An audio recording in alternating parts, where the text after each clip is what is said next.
Okay, it should start soon. What's happening, everyone? Today I'm joined by a self-proclaimed one-man production team with a low budget.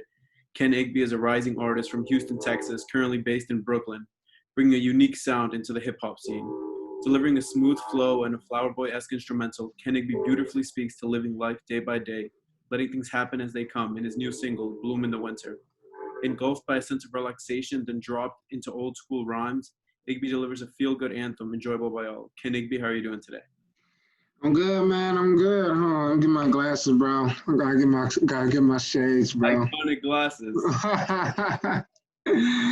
Oh man, I'm good though. How are you, man? Good, good. I hope quarantine treated you well. I hope you and your family are all right.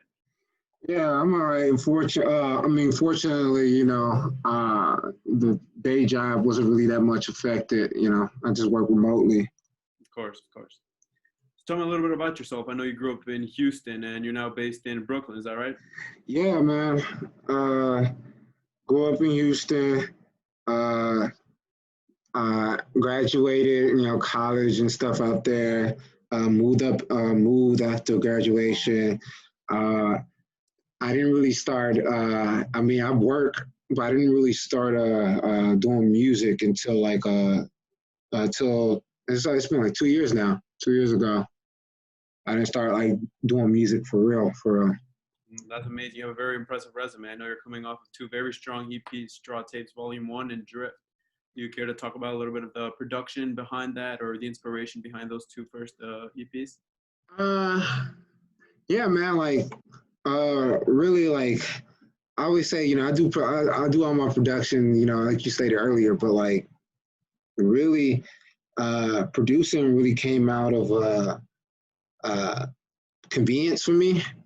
I mean, in the beginning, because it was really like, oh shit, like I gotta like scour for beats and shit, and then you're like, man, I don't wanna lease nothing. I wanna have my own beat, and then that's money and stuff like that. So like a lot of my career has just been like DIY, like learning, man, like straight up.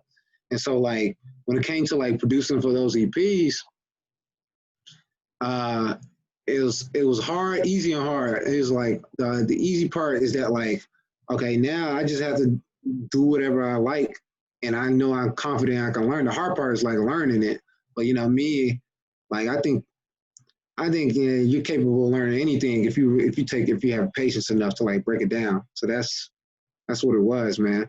For Drift, it was like it was a time. It was like a rushed EP. They both were kind of. Drift it was like Drift was supposed to be a single, and I was doing it. I was when I finished, like it was single was supposed to be "Used to Love the Sun." That was supposed to be the only track, and that's the track I spent the longest on. Great And when song. you said what? Great song. Oh, thanks. Yeah, yeah. And I was the one I spent the longest on. And then like when I was getting ready to finish it, I think I heard a sample for another thing, and I was just like, oh, and it was like a different vibe, and I was like, I don't know, I just feel like I didn't want to put too much pressure. I feel like I didn't want to put too much pressure on the one song, because I wasn't releasing a lot of songs often. So I was like, let me group it with something. So I was gonna make it just two songs, and then like at the very last minute, like the last like before I sent off the EP to distributors and stuff like that, I was like, I should do a third song, and then I made Drift like the title song in like a day, and I was like, and I grouped those three songs together. Straight Tapes was just like, it wasn't as like rushed, but it was a similar like I had one song, No More Lemonade, where I spent like my time on, and the other songs were kind of like, ooh, I like this sound, or I like this sample. I want to do something like this. And I kind of just, it's the reason why I gave it that name too, because I was just like, there isn't really a cohesive like sound for the whole thing. It's like really, it's really just a whole bunch of shit I like. Like if you were to turn on like a radio or a mixtape, and it's just like, okay, this is different from the first track, this is different from the second track. It's just whatever. Yeah. Picking a bunch of straws out of a hat, all different genres, all different vibes. Yeah, exactly. Yeah. So it's very clear that you're a very creative person, but obviously, everybody has their own influences. I was wondering if you could speak a little too about your influence. Online, you've been compared to some people like Coda the Friend or Saba. What do you think of those influences, or where do you compare your own influences? I've seen that, and that's kind of surprising. I listened to those. Don't get me wrong. I like those guys. I listened to them, but I wasn't expecting. I wasn't expecting them at all. They're some very skillful rappers, but I mean, growing up, it's always been like not so much these days, but like growing up, I always tell people I was a heavy Kanye fan. Like I used to like I even have like College Dropout. I don't know if you ever seen one of my videos. I have like the vinyl cover of College Dropout on my wall. Best And Kanye. like, you said what? I said best Kanye album, College Dropout. College Dropout is one of the best, man. I like personally me. I think I like Late Registration. Really, you're a late registration, sir. Yeah, I put late registration as number one. I say that with a lot of bias too, because like College Dropout came out. I was super young. My older brother used to listen to it all the time. But then when late registration came out, I was like, I was still a kid, but like I was old enough to like listen to music and know what I'm listening to. And I used to listen to that shit backwards and forwards, like all the time. But yeah, I used to be a huge Kanye fan. Like, I used to like listen to his. He used to have these mixtapes called like the Freshman Adjustment tapes. Before he dropped College Dropout, I listened to all that shit. And then like as I got older, I transitioned to like listening to Tyler a lot. I listened to Frank, and right now, like I would say Frank Ocean. He's not a rapper. I mean, he can rap, but You go back to those Odd Future days. Stuff yeah. Like you see, Frank has. 100%. Yeah, I know. And so like Frank Ocean is like probably one of my favorite artists right now. Yeah. So you talked a little bit about your childhood. What's it like growing up in Houston? Is the hip hop scene big in Houston, or was it just you having to come out all by yourself? Man, the hip hop scene is huge in Houston. I would say. I always like talking about it because Houston has a very unique hip hop scene, especially when I was growing up. I don't know if you're familiar with like the whole Chopped and Screw era, DJ Screw, and then like the whole Swisher House era, the whole like that's where you had like rappers like Slim Thug, Mike Jones, Lil Kiki, and like and even Chameleonaire, all these guys. I mean, Houston. I grew up on like the tail end of like the Chopped and Screw era, and then in the midst of like the whole like Chameleonaire, Paul Wall, Mike Jones era, and so everything was all about like rapping about candy paint on your cars and like and shit, and just being from the South. And the thing is, the reason why I say it's unique, or I mean, is because it's so big down there, and you used to hear it on the radio. And then I think the first time I left Houston was the first time I realized that a lot of these guys, some of them have mainstream success, but a lot of those guys, like nobody outside of Texas really know them like that. I think my example of that would be like there's a rapper named Zero. Zero, he's probably one of the dopest rappers in the South. He's been rapping, but he's been in the game for a long time. I think everybody in Houston knows him. He even has some like, he even uses like melody in his flow sometimes, and then like and I thought, and he has so much respect back home that like I feel like when I left Texas for the first time, I feel like people should know who he was, but everybody's like, who the fuck is that? Who's Zero? Yeah. But yeah, it's just like that. But yeah, definitely Houston has its own scene for real. So let's get into your new single, Bloom in the Winter. Is there a story behind that? Tell us what went into making it. Yeah, man. Bloom in the Winter, it's essentially about, late blooming, right? And it's like, I mean, the title itself doesn't really make makes sense because nothing, flowers don't bloom in the winter, But I feel like uh, I'm really talking about myself, obviously, but I think because I started music late, I'm a late bloomer on a lot of things, but like even in music, like I didn't grow up. I grew up loving music, but I didn't really grow up, and I didn't grow up in a musical family or anything like that, and I didn't grow up in the type of family where like uh, it was encouraged that you had an extracurricular or something like that, but arts wasn't like, you know, focused. And like it wasn't even in my purview. I didn't even start thinking about doing anything uh besides like academics or whatever until I left college, it wasn't like a realistic thing for me, it's so much so that I never even like played with the idea in my head. I just kind of did what I did. And then all this, and then I'm like grown, I'm working, and then I'm like thinking about like, man, this shit ain't it, man. Like, what do I want to actually do? Like, and like, if it didn't matter. And I was like, I want to do music. And so like, it's intimidating starting off like that because, you competing with people who are like making beats and doing shit since they were 16, and that shit is like, that shit is different. That shit is different. Of course. I mean, but like you say, man, we all have our different paths in life. Some of us bloom earlier, some of us bloom later. It's not about where we start; it's where we. Very true. Very true. I kind of have to make that for myself. I got, and it's just like just keep on pushing. And I've seen some cool results from it thus far, but it's still I put a lot of pressure on myself.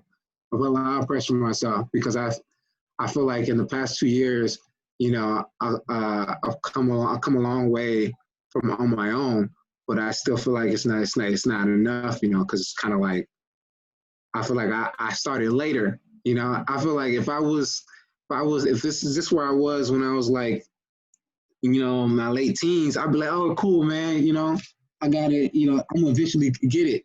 But now I'm like, I'm in my mid to late 20s, so it's just kind of like, shit. I was trying to get some something popping because like, I don't know. I don't even really like in day-to-day conversation. I don't even really like telling people all the time I do music because it's like because it's a kind of certain stigma connotation that comes with it when you like people when you're grown and like you tell people you're a rapper, it's just like there's a certain connotation with it. So it's just like, man, I push myself to have like results with it. So it can, but yeah, I rap, but this is what I've done, Yeah, of course.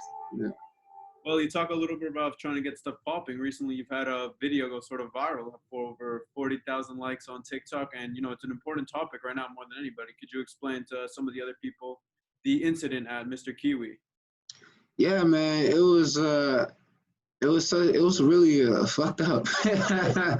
Yeah, nah, it's a place I live by, and I've been there quite a few times before, uh, but it's so weird because uh, well, not really, because I didn't. It's not really that surprising, but still, it's so weird because it's so unexpected, Because I've been there before, and you kind of want to, and you kind of just want to like mind your business. You just kind of like want to get something like everybody else, go in there. The grocery shop, and there's no need to be patrolled around, being followed, being questioned, and we're trying to have a regular day. Exactly. And let me tell you about that, man, situation, man, is that like I was so like right now, like it's in the past, I'm not that upset, but in the moment I was so fucking hot. Like I was heated. Here's the thing, like even when I was in the store, I wasn't even touching shit like that. I wasn't even like I was like I was the only thing I picked up in the store was like this bowl of romaine lettuce because I was like, it's like one of them to-go packets. And I was like, am I gonna eat this? I was like, and I looked at the ingredients on it. I was like, nah, I'm not. And then I put it down. That's literally the only thing I touched in the whole entire store. The only thing I touched.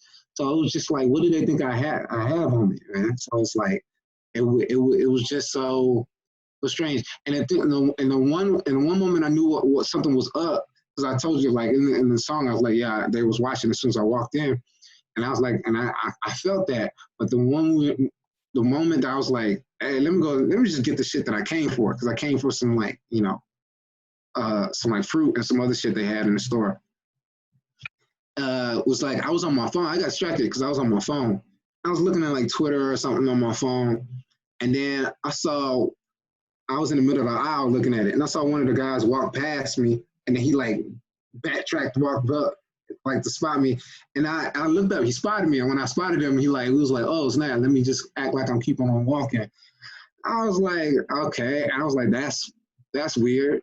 So I was like, "All right, like fuck it, let me go ahead and get what I came to get." And that, when I started to make my way to that part of the store, that's when they cornered me, and it was like, "Yo,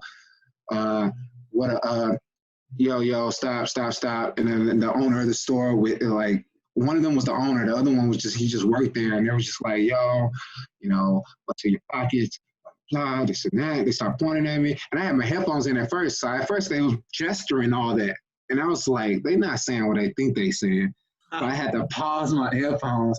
I was like, what? And they were like, yeah, empty your pockets, bro, what would you take, yada yada. And that's when, man, so much fucking emotion in that moment, bro. Cause I cursed them out, but like, it was like, I remember like emptying my pockets, taking the shit out of my pockets, and I was like heated too, so I did it like super dramatically, like I made sure I like hold it, and I had this jacket on too, because they were like, well, after I emptied my pockets, because I had sweats on, they were like, well, your jacket. And I was like, the fuck? The fuck do you want? And then after I did all that shit, it was like, oh, sorry about that. And I said, man, and I told him go fuck themselves. And I left. I mean, especially with everything going on in the country right now, racial profiling, Yeah, man. And it's so angering, because it's like, I can't even recall the last time in my whole adult life, I've never stolen anything, never even thought about it, because why would I? I'm just gonna go pay for it. I have a job. I've always had a job, fortunately, and so like, the last time I stole anything from anybody, maybe middle school, 13, so so the part that was angering was like, yo, they really like thought I was like a thief, like, oh shit, like what the fuck? It kind of fucks with your head mentally, because it's kind of like, because then after the moment, I'm mad, I'm mad, I'm leaving, I'm walking home, I'm super mad, didn't even get what I came to get, because I'm like mad, and then you're kind of like, well, damn, well maybe, then you start trying to like, psychoanalyze it. You're like, well, maybe, maybe if I wasn't, didn't have that jacket on, or maybe if I didn't have that sweat, then I'm like, nah, fuck that. Because at what point is enough? Like, do I gotta wear a fucking suit to go shopping? Like, the fuck is that? But then I was just kind of like shit, bro. Like, when is the last time I don't even steal? Like, I don't even do illegal shit. Like, that's crazy. Like, what would make them think that? And it kind of makes you be like, well, if I'm going to be treated like this, I might as well do some illegal shit. If that's what you're going to treat me, and that's a cycle thing, I don't want to be a part of that cycle. But like, shit, yeah, man, it was stress. But like, I remember calling my. I'm not really like the type to be like go on social media and tweet about shit. Like, I have a Twitter, but I don't really tweet often. I tried to look up information. I could only find you. Yeah, man. I don't really tweet often, man. Instagram, I just started using the story feature, like maybe year ago doing the music. Like, honestly, if it wasn't for music, I wouldn't be on social media. I have my Twitter, and I'd just be looking at tweets, but like I wouldn't be tweeting. But that's just how I am. That's just something I've been like learning to do because I do music, because I got to advertise myself, in a way. But like, so I decided to do the song. You know, it was just kind of to just a rapper. I just started to rap about it. It wasn't even like a song. I didn't know what beat I was gonna do it to. I just started just to write about it, and then now I made it. And when I made it, and I think I mentioned it maybe on IG or on TikTok, but when I made it, you know, I felt better. I was like, okay, I wasn't even gonna post it. I was just like, okay, I feel good now, you know. The emotion. And then I was, right. I was just like, it was therapeutic. It was just like, all right, I feel good now. But then when I fucking finished it, it was like, I was like, you know, I need content anyway. Put it out, and shit. Started doing numbers on TikTok. It resonated with a lot of people, you know, especially people who live in Brooklyn. They know what the fuck they know what I'm talking about, you know. Know exactly what I'm talking about. And are you planning on putting this song out soon? It's, like you said, a very important message right now. People resonate with this. I definitely feel like it's an important song for everybody to hear. Nah, man, I had zero plans to put that song. I had zero plans to put that song. And you know, I mean, don't get me wrong, that's a fair question too, because like usually when I do stuff that does well on the internet like that, it has like it's me sampling somebody or doing something, and it's just like, and my go-to is usually like, nah, I can't put it out because I don't. That's a sample. I don't own that sample. But now I made that beat. That's my beat, and you know those are my lyrics. So I'm just like, so when you ask that, I'm just like, man, should I put that shit out? I don't know. Had no plans to. Where do you see yourself in 5 years, Ken? Well, man, who knows? I don't even. I used to plan like that, but I don't anymore.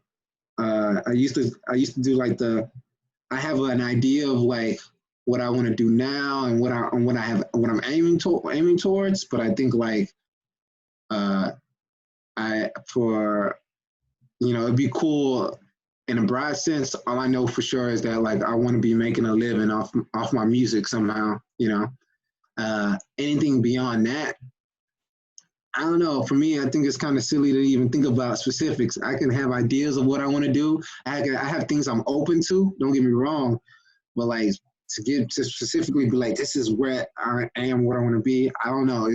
I've always been leaning towards the idea that like, that's kind of silly to think that way. But even more so in this past year with COVID, where it's just like, how many people thought they were going to do certain shit in the summer, and you know, life completely changes. And sometimes completely out of your control. So it's just like, I'm really focused on the day to day, man. And like right now, focused on like trying to make some new music. and that's it really. Making new music and being healthy and you know. Of course. Goes right back to Bloom in the Winter, taking life day by day. Day by day, man. You just give me time, man. Yeah. No, I used to, man, I used to really fantasize and think like that, you know. But then, like, life happened. Not just COVID, but like even before COVID, life happened to me, bro. Where it's just like, stop planning. And I used to have this bad habit where I would make something and be like, or I have an idea, and I've just gotten out of this habit. I would have like a cool idea and be like, oh, okay, that's a good idea, but I'll save that idea for like when I have like a bigger father, or when I have like, or when I'm ready to drop an album or ready to drop this. I have no idea if I'll ever drop an album. You know what I'm saying? I don't know if I will ever get the budget or support to do it the way I would want it. You know, so like any good idea that pops into my head now, I'm like, fuck it, I'm gonna just try it now. You know, that's where I'm at. That's amazing. Well, it's been an absolute pleasure. Thank you so much for joining me. I really appreciate it.